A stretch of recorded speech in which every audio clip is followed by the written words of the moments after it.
শোনো ইমাম সাহেব, তোমার ডাকলাম আমি নতুন জায়গায় কথাগুলো বলার জন্য। বলেন সভাপতি সাহেব। এই সেক্রেটারি সাহেব, আপনি একটু বলে দেন তো কথাগুলো। আমি বললে তো ইমাম সব চলিয়ে যায়। আপনি বলেন। শোনেন ইমাম সাহেব, বল।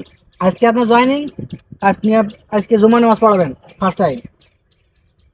আগেও অনেক ইমাম সাহেব আমাদের এখানে ছিল, তারা মনে করেন যে থাকতে পারেনি।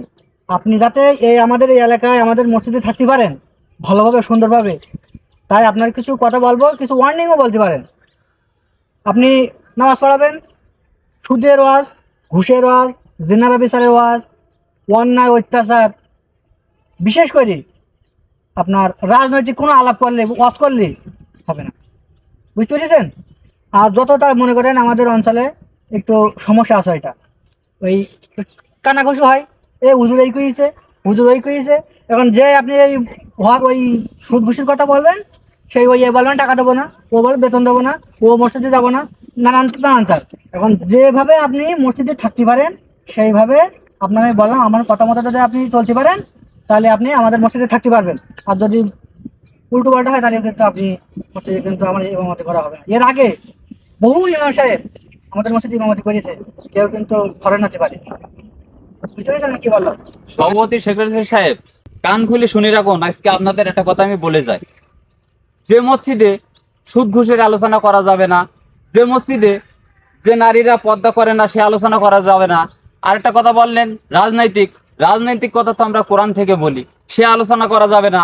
যে মসজিদে হক কথা বলা যাবে না, সে মসজিদে হয়তো আমার ইমামতি করা হবে না। সেক্রেটারি সাহেব বললেন, যেহেতু আমরা বিভিন্ন জায়গায় ইমামতি করে বেড়াই, বিভিন্ন জায়গায় আমাদের এইসব কথা নিয়ে আলোচনা করে তুলে ধরে রাখতে হয়।